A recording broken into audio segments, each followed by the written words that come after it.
अस्सलाम वालेकुम, मैं हूं अनम शेख। जनाब, कल तक जो एक दूसरे के जानी दुश्मन थे आज जानशीन बन गए। कल तक जो एक दूसरे को सड़कों पर घसीटने की बातें करते थे आज वो वफा की कस्में खा रहे हैं। कल तक जो एक दूसरे को करप्ट होने के ताने देते थे आज वो एक दूसरे की ईमानदारी और पाकीज़गी बयान करने में सबकत ले जा रहे हैं। ये है इनकी जमहूरियत और ये है इनका दीन और ईमान। गर्ज ये कि इमरान खान ने बिल्कुल ठीक कहा था कि ये दोनों एक ही हो जाएंगे। ये एक दूसरे के बारे में क्या कहते थे, आइए एक झलक देखते हैं। भाई भाई मोदी के यार को एक धक्का और दो। जो वोट आप इमरान खान को दोगे वो जरदारी को जाएगा। मुझे ताज्जुब तो पीपल्स पार्टी पे हो रहा है। क्या इमरान खान की नजर में आसिफ अली जरदारी नवाज शरीफ से कम चोर है? गो नवाज गो। जरदारी और इमरान भाई भाई है। मदारी जरदारी ये इकट्ठे हो गए हैं। मुझे नहीं मालूम था कि पीपल्स पार्टी जो है वो इतनी बेसहारा और यतीम हो चुकी है। इस जरदारी को लाड़काना कराची, पेशावर और लाहौर की सड़कों पे ना घसीटा तो मेरा नाम समाज नहीं दे। ऊपर से लड़ाई, अंदर से भाई भाई।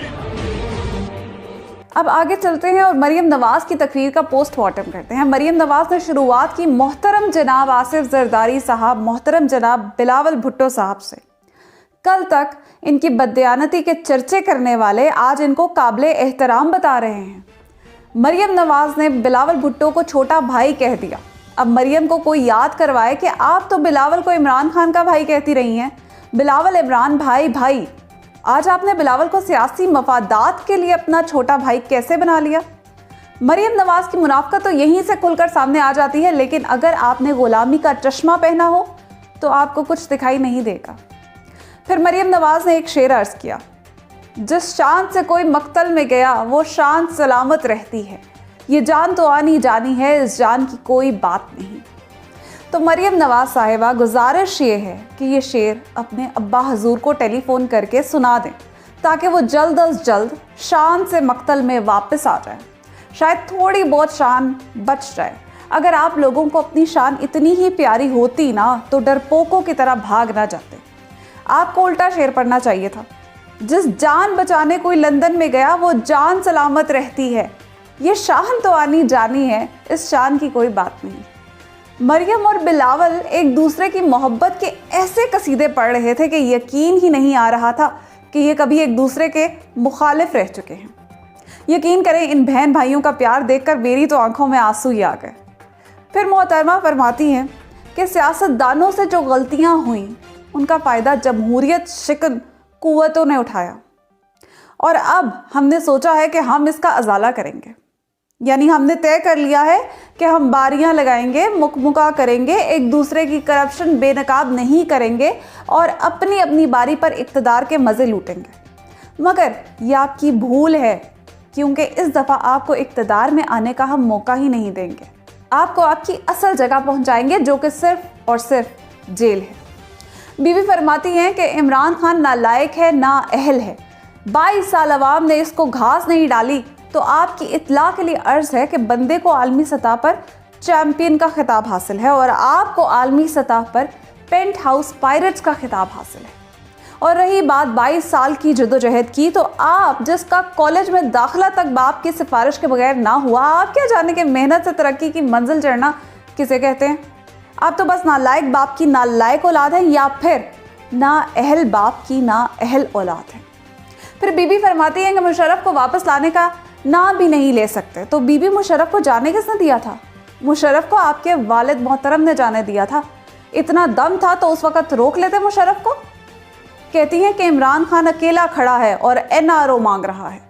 वाह, गली गली में आप रुल रही हैं और NRO इमरान खान मांग रहा है। बात कुछ समझ में नहीं आती। कहती हैं कि इमरान ने कश्मीर का सौदा कर दिया, मोदी से यारियां आप निभाते हैं, हुर्रियत रहनुमाओं से मुलाकात आप नहीं करते, लेकिन कश्मीर का सौदा इमरान खान ने कर दिया। वाह। कहती हैं कि इमरान खान हार चुका है, लेकिन जल्द से इनके सुनसान पड़े हुए हैं, वीरान पड़े हुए हैं और झूठ बोलते इनको शर्म नहीं आती। वैसे याद आया, ये झूठ और जालसाजी पर सजा याफ्ता मुजरिम है। अब एक मुख्तसर तकरीर आसिफ जरदारी की, जिसमें उन्होंने कुछ ज़्यादा तो नहीं कहा, लेकिन ये कहा कि इमरान खान मुल्क चलाना नहीं जानता, उसको बस क्रिकेट टीम चलानी आती है, तो बिल्कुल ठीक कह रहे हैं। उसको क्या पता सियासत करने का, मुल्क चलाने का, कि महज एक बड़े सियासतदान की बेटी से शादी करके शॉर्टकट लेकर इक़्तिदार में पहुंचा जाता है और मुल्क चलाया जाता है, उसको क्या पता। ठीक कह रहे हैं। आगे चलें तो बिलावल भुट्टो जरदारी की तकरीर की बात कर लेते हैं। बिलावल कहते हैं कि ज़ियाउल हक की कब्र वीरान है। तो बिलावल साहब, ये आपकी गलत फहमी है। ज़ियाउल हक की कब्र किसी जंगल में नहीं है जो वीरान है, मस्जिद के साए तले है और हर गुजरता शख्स वहाँ दुआ करता गुजरता है। जबकि आप लोगों ने अपनी कब्रों पर महल खड़े किए हुए हैं। कब्रों को सोने और चांदी की दीवारों में जकड़ने से हिसाब किताब में आसानियाँ नहीं होती हैं, ना ही इस बात की अलामत होती है कि कौन कितना बड़ा है और कौन कितना छोटा है। ये वही ज़ियाउल हक है जिसकी मुंह बोली पोती को आपने बहन बनाया हुआ है। तो ये ड्रामेबाजियाँ अब बंद कर दें। सिंध की आवाम को तो आप चैनो सुकून दे नहीं सके और बात करते हैं कि मोहतरमा बेनज़ीर भुट्टो बहुत बड़ी लीडर थी। अच्छी तरह जानते हैं हम कि वो कितनी बड़ी लीडर थी। इतनी बड़ी लीडर थी कि उनकी हुकूमतें करप्शन की बुनियाद पर गिराई गई हैं। और आपका बाप इतना बड़ा लीडर है कि उसको मिस्टर 10% का खिताब दिया गया है। मोहतरमा गरीबों के लिए नहीं, अपने इक़्तिदार की हवस में वापस आई थी। जिसने अपने भाई के कातिलों को ना पकड़ा, वो गरीब को खाक इंसाफ दिलवाती। सच ये है कि इक़्तिदार आपके लिए दौलत बनाने की मशीन है और अब वो वक्त गुजर गया है जब अवाम को आप बेवकूफ़ बना लेंगे। अब ये अवाम बाशऊर है, इसीलिए आपके पिंडाल खाली हैं। पहले पिंडाल भर लें, फिर हुकूमत गिराने की बातें भी अच्छी लगेंगी। बातें करोड़ों की और दुकान पकौड़ों की। अब तक के लिए इतना ही। अपना ख्याल रखिएगा। पाकिस्तान जिंदाबाद।